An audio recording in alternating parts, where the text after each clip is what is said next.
The blaze flared up mid-afternoon with very strong westerly winds pushing the fire boats up and down the Mount Sugarloaf range. New South Wales fire brigades from Newcastle, West Wallsend and Torres, as well as bushfire brigades from Lake Macquarie and Cessnock were called into the fight.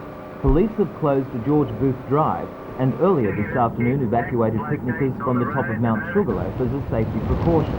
Thanks to back-burning operations, the fire is under control at this stage, but could flare up if there is a wind change. Problem bushfires have also been reported at Glendale near the Technical College, Strait, Cessnock and Rugby.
The exercises involving 54 men were organised to provide training in mass rescue operations in buildings rendered dangerous through, for example, industrial accidents or flooding. The old disused buildings at Richmond Main Colliery provided the perfect venue for the training exercises, which this morning included lowering a volunteer, Jason Torres, from a platform using 2 key ropes and guiding ropes, an exercise which can be performed with a minimum of 3 people. The mock rescue operation was followed by a demonstration involving the removal of a victim down a narrow set of stairways using normal recovery methods. Although the Cessnock Rescue Squad has been using the colliery as a training ground for the past 3 years, this was the first combined exercise with the Lower Hunter State Emergency Service. Organisers are hopeful further combined exercises may be held.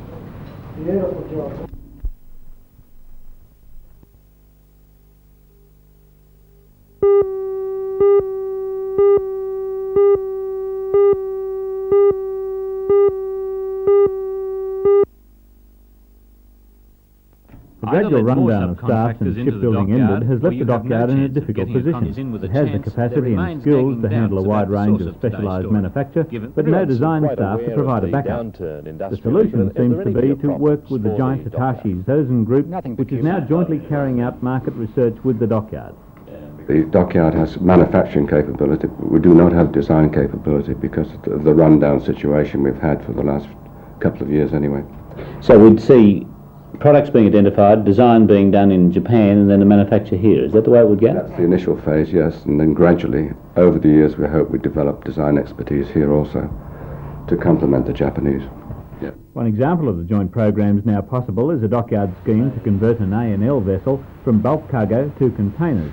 If it gets the job, the dockyard would have a new modular hull section towed to Australia from Japan, then cut the whole centre section out of the ship, fitting the original stern and bow to the new hull.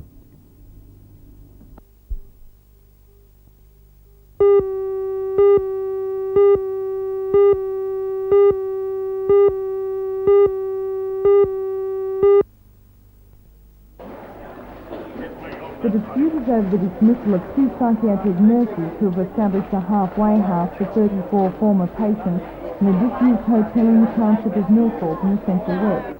Both men had worked at Morisset and had received the go-ahead from the health department for the venture and subsequently borrowed $200,000. But last week the men were told to divest themselves of the interest or face the sack. The men claim they haven't had enough warning to follow the Public Service Board instructions.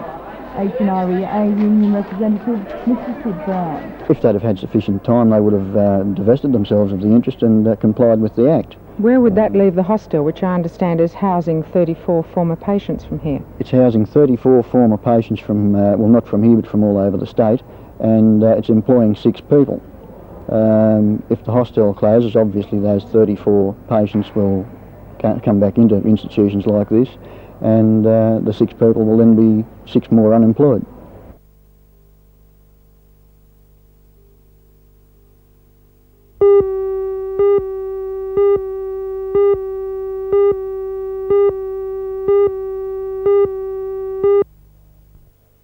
We can say it's reliable. When it opens, and when it closes, The call for the report came from Alderman Doug Pitcairn, who says there was a traffic jam some 4 kilometres long when the opening bridge at Swansea broke down on Saturday. He says the situation is intolerable on a major highway, and he believes the mechanics of the bridge needs to be looked at. Alderman Pitcairn says that Swansea is a bottleneck anyway, but the unreliability of the bridge exacerbates the situation. As one alderman put it, having a situation makes the Swansea traffic problem solved. Also in last night's council meeting, a rather intense debate over an exchange of land at Warners Bay was partly diffused. The disagreement between the council and Australia Post goes back to 1983, and in reports by both parties last night, it seems neither side asked for or will benefit from the exchange of land, the subsequent construction of a new post office, or the creation of a laneway. Nevertheless, the council wants $10,000 compensation for the difference in value of the land, and it also wants Australia Post to pay for the bitumen on a laneway in the rear of the premises and then hand it over to the council. Australia Post says it won't pay the extra $10,000, and to add insult to injury, under the federal constitution, it's not obliged to pay rates or for any other improvements. The council will consider the problem again at its committee meeting next week.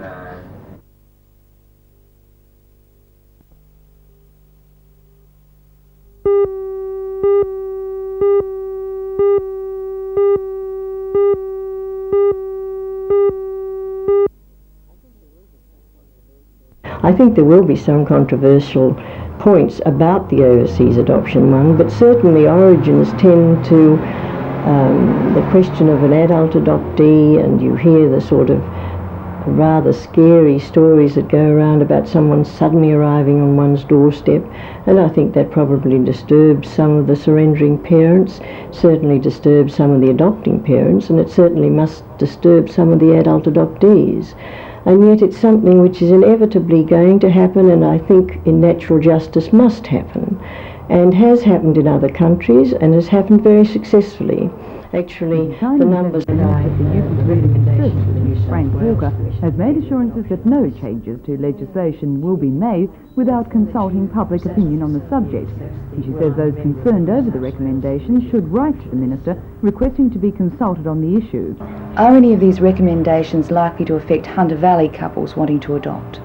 They will miss out on infant adoption, and I guess the things that they can think about is whether childlessness is a very real option. I mean, 1 in 4 women in the United States were quoted in the Australian last week as being infertile, and I think the percentage given for Australia infertile couples, that's man or woman, is 10%. That's quite a lot. Now, there's not going to be babies for those people.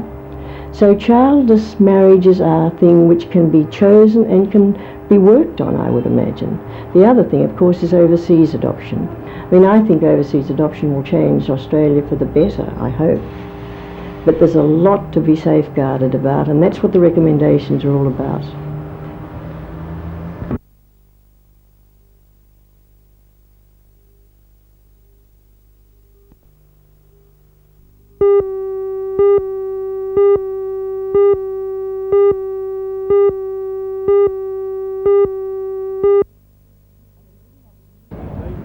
At a meeting of the union to which the 2 dismissed men belong, the Health and Research Employees Association, an overwhelming majority voted to return to work. The decision ensures that a hearing of the charges involving the 2 men, Adrian Powell, a senior charge nurse from Swansea, and John Brown, a charge nurse from Brightwaters, can now be heard by the Arbitration Commission on the 12th, 13th and 15th of this month.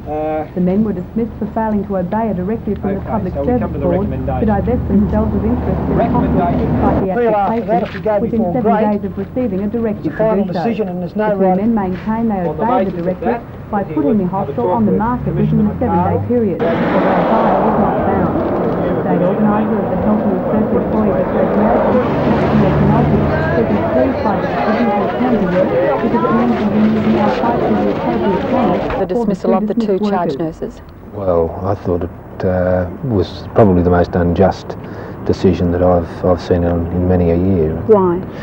Well, the evidence as I've seen it shows that the two officers did make attempts to notify the Public Service Board that they intended to have an interest outside of their ordinary employment, and in fact did get a reply, not from the Public Service Board but from the regional office, outlining, agreeing that they could do this and stating certain conditions that would apply, and the two members agreed with those conditions and set about organising their business having regard to those conditions.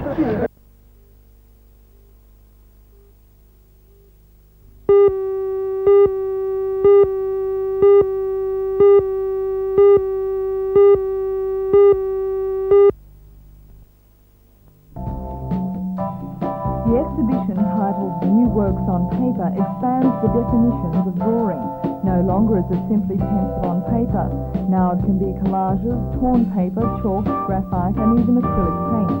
The 59 works by 44 artists are all part of the travelling collection from the British Council of Arts. Newcastle is the first port of call for the exhibition in Australia, and from here it will go to Queensland, Tasmania, Victoria and then back to New South Wales. A number of famous artists have works in the display, such as the painter Frank Auerbach and Roger Acking. The exhibition will be on display in Newcastle until the 31st of this month.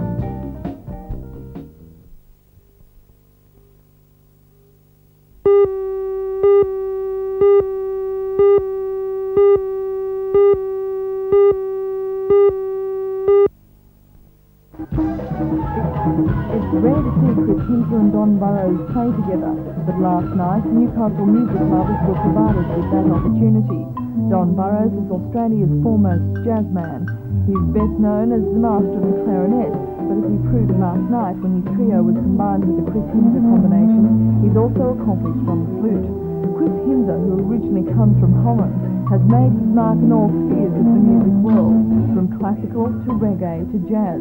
As a result, his musical influences are many and varied, but one thing's for certain, he doesn't want his music labelled.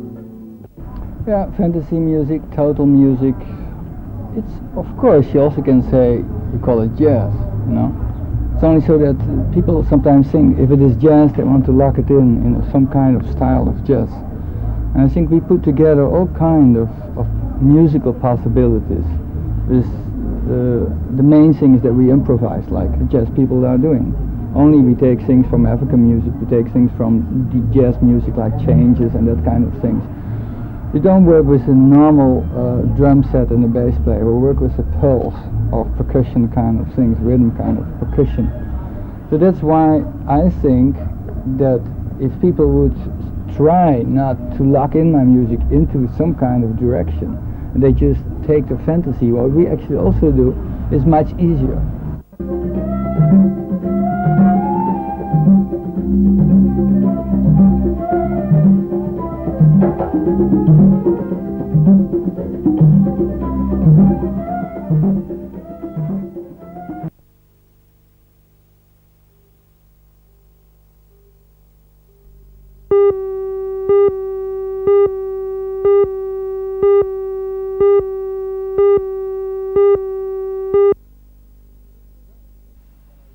Today's meeting followed an inaugural one last month, called at the instigation of the Joint Coal Board following recent catastrophic industrial disruptions. 26 unions were represented today, with the Joint Coal Board again present with observer status. It was resolved that meetings of the various union groupings, mining, handling, transport, shipping, etc., will now be arranged to select representatives to make up a disputes settling consultative committee. Talks will later be held with government and employer groups seeking concurrence of the arranged procedure. If that is forthcoming, a request will be made for government and employer representatives to be chosen for the consultative committee.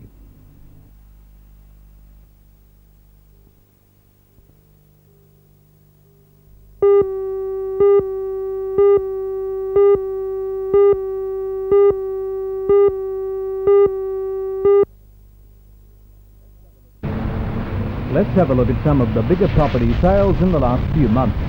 The CBA Bank building in Hunter Street was sold late last year to a Central Coast concrete firm. Price $400,000. The Commonwealth Government offices in Broadmeadow, which presently house the CES, Department of Social Security and Australia Post, sold to a local investor for $1.4 million. It was snapped up after only 8 weeks on the market. Strata titles at the Junction Shopping Village have been selling well. Since going on sale last October, only one ground floor shop remains to be sold, with much of the investment coming from Sydney's Jewish communities. Commercial property manager for Colin Chapman Real Estate, David Nichols. Well, John, there's been an increasing trend, particularly over the last 12 months, for good commercial property, on property that's fully let with sound tenants. And we've experienced increasing sales in this area in recent months, with a growth rate over the last 12 months, I'd say. I feel that particularly Sydney people are identifying the opportunities in the Newcastle area and find that they can buy property equal to property that's on the market in Sydney, but achieve a higher return. Meanwhile, Newcastle City Administration has announced the purchase of the old Tooth Brewery site on the corner of Hunter and Wood Street. The sale of the property comes after months of negotiation and legal wrangling, and it's been welcomed in most quarters. The old brewery site has long been an eyesore in the inner city area, and the fact remains that any kind of commercial development was too expensive because historical facades are covered by a preservation order. And the administration has reportedly offered $800,000 for the site, which Toots have accepted. Most real estate agents contacted by us today agreed that the price is a steal. The sale of the property comes after months of negotiation and legal wrangling, and it's been welcomed in most quarters. In the past will allow the sale to go ahead unchallenged. The council hopes to secure federal government funding to renovate the building. It's hoped it will house the city's regional museum, in particular the Tuggerah military collection bought by the city administration last November.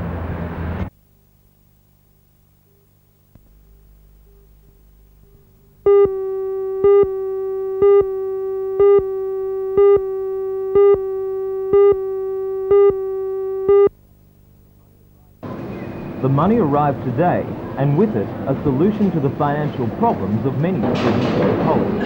Called the Special Assistance to Students Program, it will provide colleges and universities in Australia with $3.5 million each year, a relatively small amount in government terms. The college, which has more than 3,000 students, is just over $35,000. Still, the money will be a great help to students, many of them from the country, who run out of dollars for food, rent, electricity and bonds.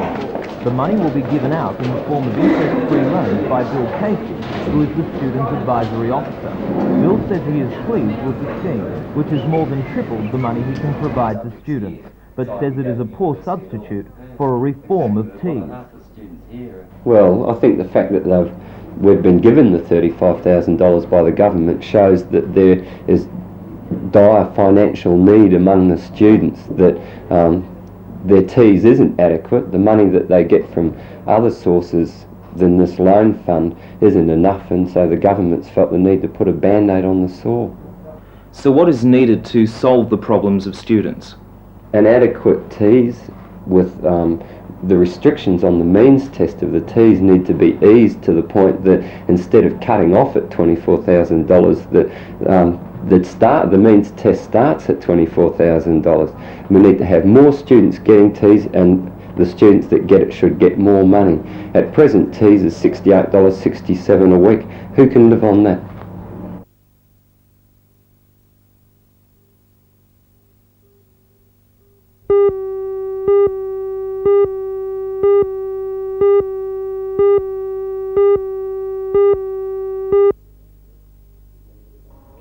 Good morning everyone and welcome. Well, if you're about to borrow some money, I've got some good news. Under new rules introduced by the New South Wales Government, interest rates to all intents and purposes must be clearly stated or expressed at the simple rate of interest. What am I talking about? Well, until recently, if you went into a bank or to a finance company and asked to borrow some money by way of personal loan, and I'm not criticising the banks or the finance companies, normally speaking, you'd be told 9.25% or thereabouts, or perhaps 12% plus in the situation with a finance company. Now that might seem a very cheap rate of interest, but of course we're talking about flat rate. And the easy way to convert flat interest into simple interest is double it.